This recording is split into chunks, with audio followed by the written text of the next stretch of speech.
While I figure out what I want to do in terms of heat treating with the knife that we milled out in the previous episode, I went ahead and I modeled my handles. I also 3D printed prototypes until I was happy with how the ergonomics played out and it felt good in my hand. And we're going to cut those out today.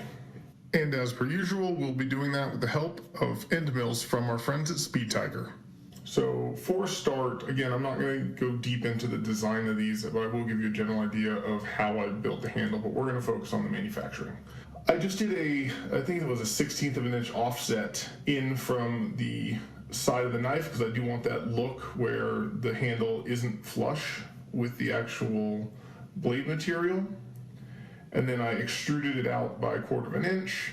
I went ahead and put my holes in, which you can actually see from the other side. So you'll see I've got holes where the 4mm pin goes through, and then it's got a 0.23 inch diameter head that you screw on and it's filed flush. We'll see those when we do the assembly later. What it is, I extruded it, and then I drew a plane. So I've got my plane, I've got the circle that I drew on it, and then I'm going to extrude that out. But specifically the type of extrusion that I'm doing is an intersect. So it's going to delete the square nature of that handle as per that curve. And then after that, it was just a matter of adding in some chamfers in various places. So that put the chamfer here on my lanyard area. And then I went ahead and put some chamfers on the top. And we have our nice rounded handle in the end. All right, enough about design. That's not what this video is about. This is about manufacturing. So let's go to the manufacturing tab. So how are we going to go about putting together the milling process on this project? So first things first, let's talk about how we're going to cut out the material. So we're going to start with a 2D contour around the sides. And you'll notice that the shape of my material is not going to be the exact same shape as what you see me cutting in real life. And that's because wood is a lot more forgiving than metal, which is what you've seen me cutting up till now. So, and I'm doing a full slotting path around the outside. So I actually don't care what the real shape of my material is as long as the thickness is representative of reality. So I just modeled it to be bigger than my handle and went with it. And then we run the contouring path around this, and let's talk about the bits that I'm using. So because I've got some tight parameters, I'm actually sticking with just 2 different bits. I've got a 1/8 inch 2 flute downcut because wood grain likes to chip up at the top surfaces of things, and I want a really nice look here, so I'm going to use downcut only. And then we're going to use a 2 flute ball. This is actually the same ball end mill that we used on the steel. It's also good for use in wood, this ISB design. So we'll be using that here as well. Again, I stuck with 1/8 inch because I had some restrictions and I didn't want to do a bunch of bit changes because my wood CNC doesn't have the pneumatic bit changer like my mill does. So bit changes suck. I need an 1/8 of an inch to get these holes done, which you'll see here and here. They're just boring paths with the 1/8 of an inch bit.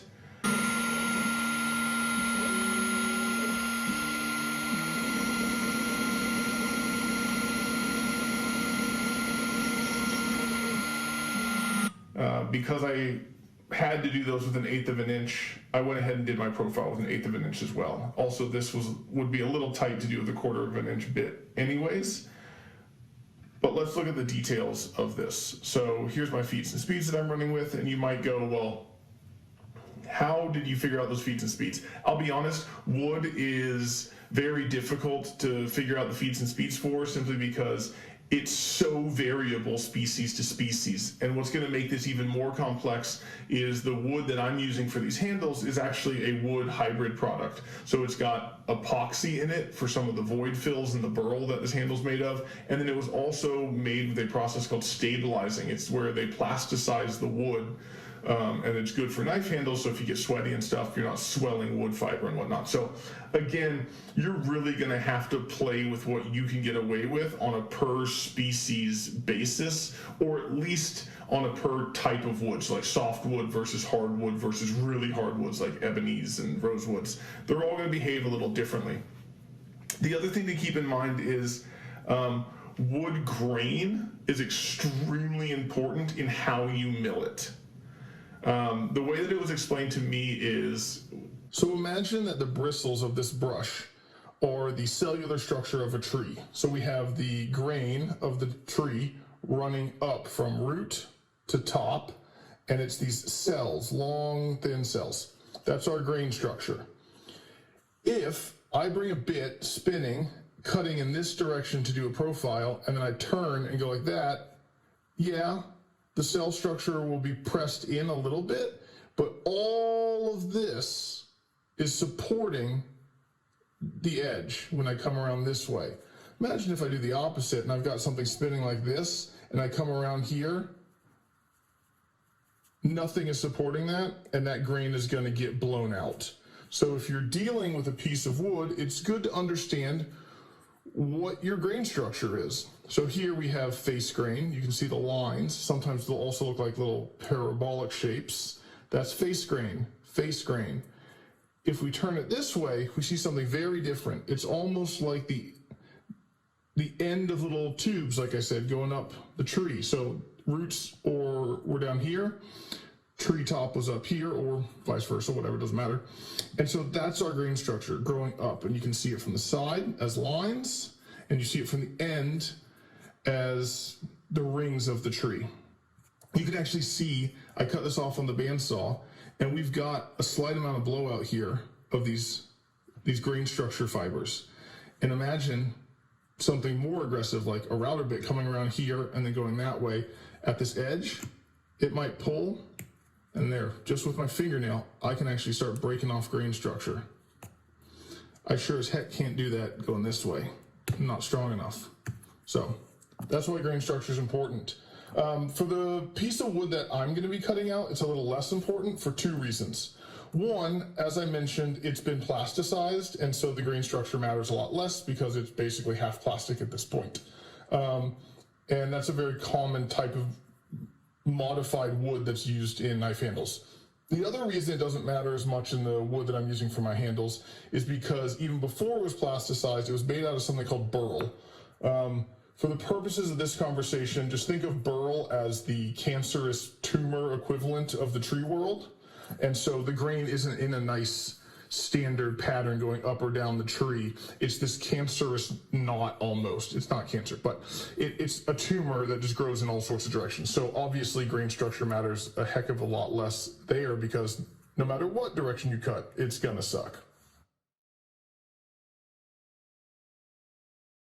So if I've got my grain running the length of this knife handle and I was trying to cut it in deeper paths, aka more aggressive, I would have to be very careful when the bit comes around here and then changes direction, because it's going to want to chip out at that edge. Same here, it's going to want to chip out at that edge if we're going clockwise, because it's unsupported grain there. So either we could do our paths across the grain there, and then come back and do our paths with the grain, and that would allow me to do a slightly more aggressive path in both terms of depth and speed. Or the other way, which is what I ended up doing here, is just to take the depth in multiple passes. So here we're actually going no deeper than a little under a 1/16 of an inch per pass. And that's also going to make it less aggressive, make it less likely that I chip out. And so that's how I'm handling that here in this particular strategy instead. But understand there are multiple strategies.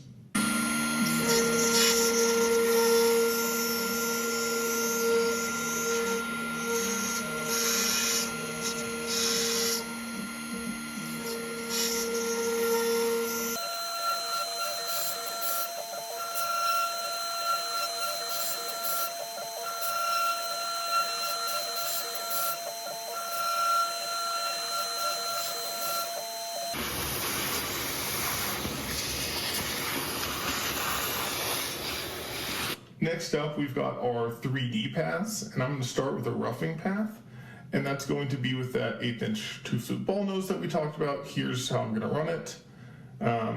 And for geometry, I just picked a silhouette, and I chose the outside of my shape. And then there's an option about tool containment. So when you're doing a 3D path, should the tool never leave that boundary? Should the center never leave that boundary, or should the outside of the tool never leave that boundary? And what that's generally saying is how close to the edge can it get, and are you going to let it drop down to the bottom? If you view this here, you'll see that mine does about, actually it's better to look on the 3D finishing path. You'll see that it goes far enough out to do the vast majority of my edge round over for me. However, and again, here's my slightly different information for my 3D finishing path, but let's get to the geometry, which is what I wanted to do.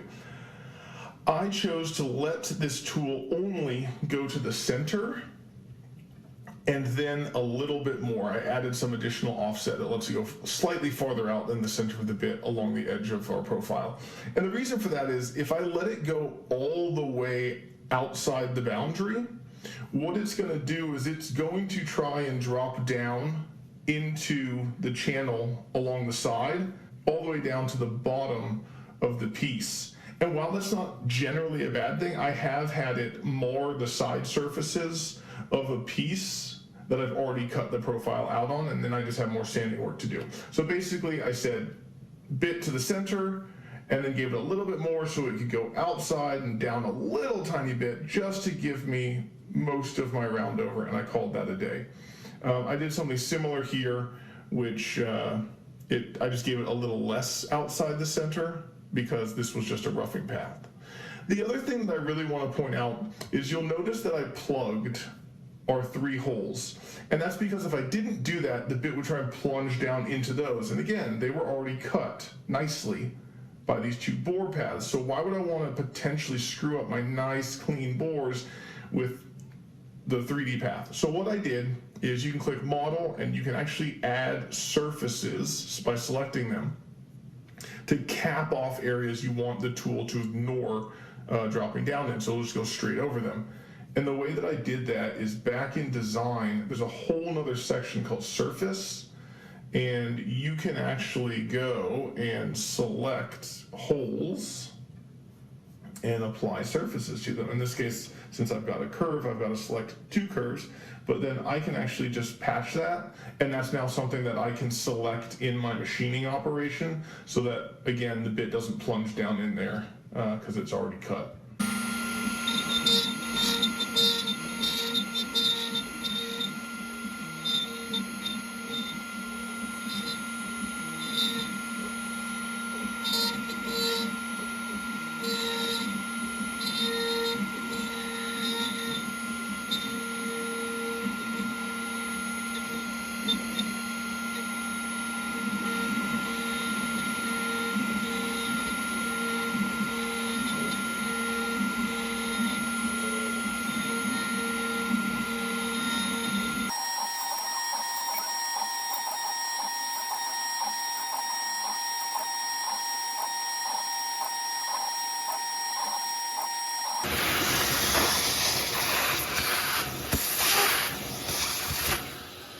That's it. That is the entirety of the work that we're going to be doing on at least the left side handle.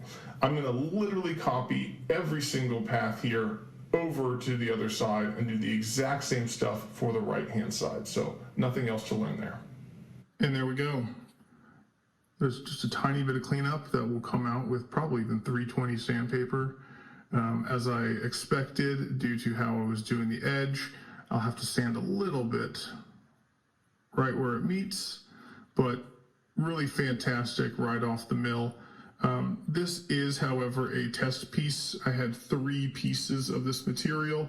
This was the non-matching one, and so I went ahead and did this. So if you see the knife later and you're like, that wasn't the thing, that's why. But let's see how our parts fit. So these are the little connectors that I'll be using. So basically you put it through the knife, screw it from both sides, and then you file off down to where there's no longer a thing and it's flush with the handle. So let's take a look at this. Yeah, that fits perfectly.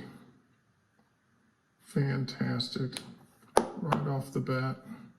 Before I close out the video, I also did want to leave you with a couple of notes. Since I was working with a regularly shaped material, I went ahead and used a V-bit to just put a shadow of the outline and pin locations on my spoil board so that when I put down the material, I knew that I had full coverage.